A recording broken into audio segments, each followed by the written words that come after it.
महाराज इंद्रद्युम्न का दिल टूट चुका था। उन्हें अपने किए हुए वादे को तोड़ने का गहरा पश्चाताप था। उनके मन में एक ही बात थी, उन्होंने एक बड़ा पाप किया है। जिन मूर्तियों को उन्होंने बनाने का संकल्प लिया था वो अब अधूरी थी, पूजा के योग्य नहीं लग रही थी। राजा को डर था कि उनकी इस गलती का बोझ उनकी प्रजा पर भी पड़ेगा, लेकिन जब राजा इस गहरे दुख में डूबे हुए थे तभी भगवान विष्णु ने एक दृश्य में दिखाई दिए। भगवान ने बड़े ही आश्वासन भरे शब्दों में राजा को समझाया। उन्होंने कहा कि ये जो अधूरे रूप थे वो उनकी इच्छा और उनके स्वभाव का एक अनोखा प्रतिनिधित्व थे। भगवान ने कहा कि हे इंद्रद्युम्न, तुम्हारी मानव बुद्धि मेरी पूरी व्याख्या नहीं कर सकती।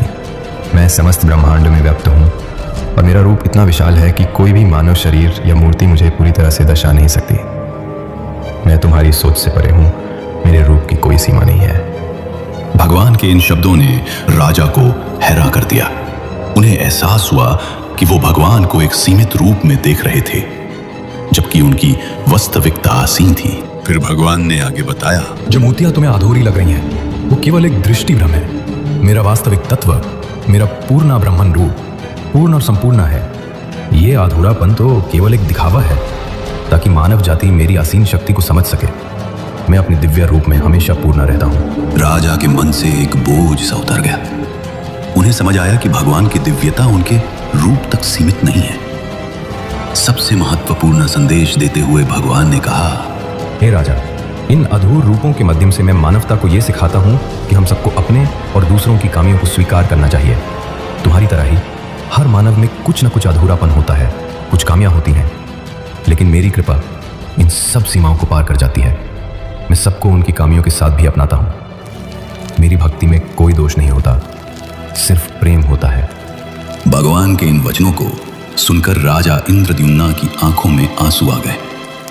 उनका सारा डर, सारी चिंता एक पल में गायब हो गई। उन्हें समझ आया कि उनकी अधूरी मूर्तियां असल में भगवान की दिव्य इच्छा का प्रतीक थी, जो मानव जाति को एक बहुत बड़ा संदेश देना चाहती थी।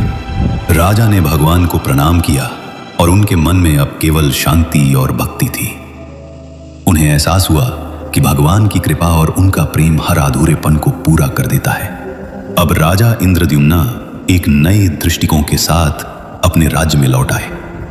उनका चेहरा संतुष्टि से चमक रहा था और उनका हृदय भगवान के ज्ञान से भर चुका था। इसलिए साल में एक बार बड़ी धूमधाम से रथ यात्रा मनाया जाता है और इस वक्त पुरी का नजारा देखने लायक होता है। तो सभी बोलो, जय जगन्नाथ।